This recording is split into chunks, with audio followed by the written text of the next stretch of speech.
ఇక మల్లో పంచాయతీ స్కూటీ కహా హై బీఆర్ఎస్ ఎమ్మెల్సీ వినూత్న నిరసన తులం బంగారానికి గోవింద కొట్టారు. ఇప్పుడు స్కూటీ ఎగ్గొట్టే పనిలో ఉన్నారు. కాంగ్రెస్ హామీలను గుర్తు చేస్తూ మండలి ముందు ప్రకార్లను ప్రదర్శించిన బీఆర్ఎస్ ఎమ్మెల్సీలు అంటూ కూడా చెప్పిన పరిస్థితి కనబడుతుంది.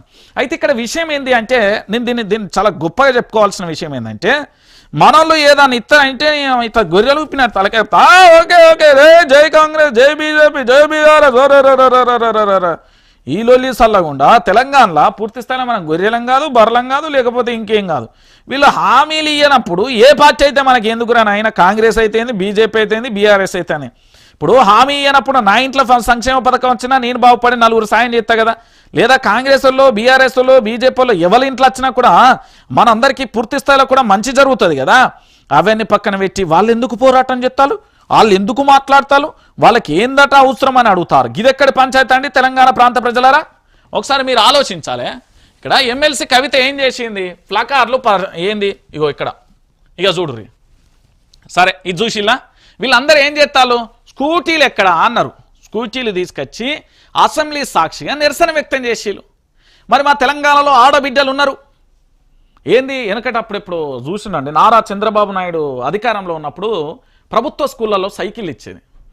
ఆ సైకిళ్ళ కోసం బడికి పోయిన సంఖ్య ఎక్కువ తెలుసా మీకు? రియాలిటీ ఏంటంటే నిజం ఏంటంటే ఆ సైకిళ్ళ కోసం బడికి పోయిన వాళ్ళ సంఖ్య ఎక్కువ. ఆఖరికి నేను చదువుకున్నప్పుడు ఆశ్రమ పాఠశాలలో బుక్కుల కోసం బడికి పోయేది తెలుసా, పుస్తకాల కోసం. పైసలు లేక కట్టు పేదరికం. అప్పుడు చదువులకు పైసలు పెట్టే అంత స్తోమతలు లేవు. నేను చెప్తున్నా కదా. ఇంకొక విషయం ఏంటంటే ఈరోజు స్కూటీలు ఇస్తున్నారంటే ప్రభుత్వానికి సంబంధించిన విద్యా వ్యవస్థ బాగుపడుతుంది కదా. ప్రభుత్వానికి సంబంధించిన విద్యా వ్యవస్థ బాగుపడుతుంది అన్నప్పుడు మరి ఈ స్కూటీలకు సంబంధించి ఎందుకు హామీలు ఇచ్చిలా, ఎవరు ఏమన్నారా కాంగ్రెస్ వాళ్ళను? ఏం నువ్వేమైనా చెప్పినావు మహేష్, నువ్వేమైనా చెప్పినావు అనే ప్రశాంత్? హామీలు ఏమైనా స్కూటీలు ఇస్తే బాగుంటుందని.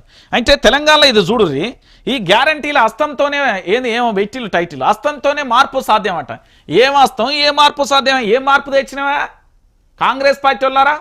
ఓ కాంగ్రెస్ పార్టీ నాయకులారా, ఏం పార్టీదే ఏం తెచ్చిలా మీరు?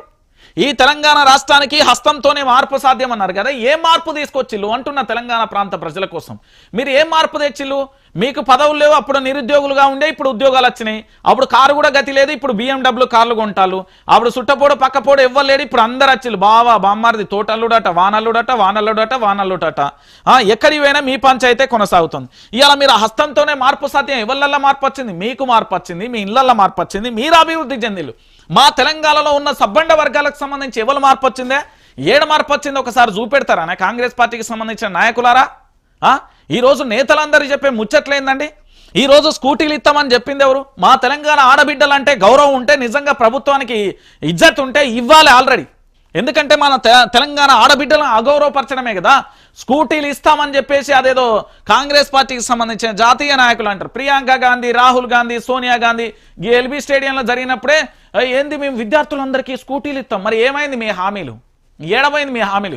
50,000 కోసమే నువ్వు HMDA ఆస్తులను తాకట్టు పెట్టడానికి రెడీగా ఉన్నావు కదా. 50,000 కోట్ల కోసం ఈరోజు హైదరాబాద్లో విలువైన ఆస్తులు ఎక్కడున్నాయి, వాటిని అమ్ముదామా లేకపోతే ఏం చేద్దామని అల్లాడిపోతున్నారు కదా.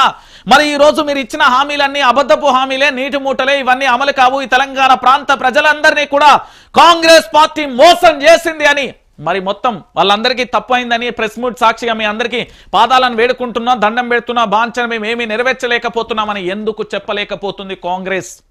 ఎస్, ఇది వాస్తవం కదా. మీరు తెలంగాణ ప్రాంత ప్రజలుగా ఆలోచించండి. ఈరోజు నేను చెప్పేది ఒకరి ఆవేదనో ఒక పార్టీని విమర్శించడానికో కాదు. వీళ్ళు ఇక్కడ ధర్నా చేస్తున్నారంటే 4 కోట్ల మంది ఆడబిడ్డ ఇక్కడ ప్రజలందరికీ సంబంధించి ఈ తెలంగాణలో చదువుకుంటున్న యువతులందరికీ కూడా స్కూటీలు ఇస్తా అన్నారు కదా. స్కూటీలు ఇవ్వమని మనం అడుగుతున్నాం. అన్ని లత్తకోర హామీలు ఇచ్చి, అడ్డగోలుగా హామీలు ఇచ్చి అవి అమలు అయ్యేది లేదు, పాడు లేదు. తెలంగాణ ప్రాంత ప్రజలను మోసం చేయడమే కాకుండా మోసపోయి ఇప్పుడు గోసపడాల్సిన పరిస్థితి వస్తాను. అరే అప్పుడన్నా కడుపు నిండా బువ్వ తినేది భయ్, ఇప్పుడు నీళ్ళు దాగి బతకాల్సి వస్తుంది. రేపు పస్తులు ఉండేటట్టు చేస్తుందేమో ఈ కాంగ్రెస్. తెలంగాణలో బిజినెస్ మొత్తం కొలాప్స్, రియల్ ఎస్టేట్ అవుట్, ఏది లేదు ఈ తెలంగాణలో. నేను చెప్తున్నా కదా, ఆగమైపోయింది. ఆగమైపోతున్నదమ్మా నా తెలంగాణ అన్నట్టు అయిపోయింది పరిస్థితి. ఏంది అభినందనలు దక్కాల్సింది రాహుల్కే. కులగణన సర్వే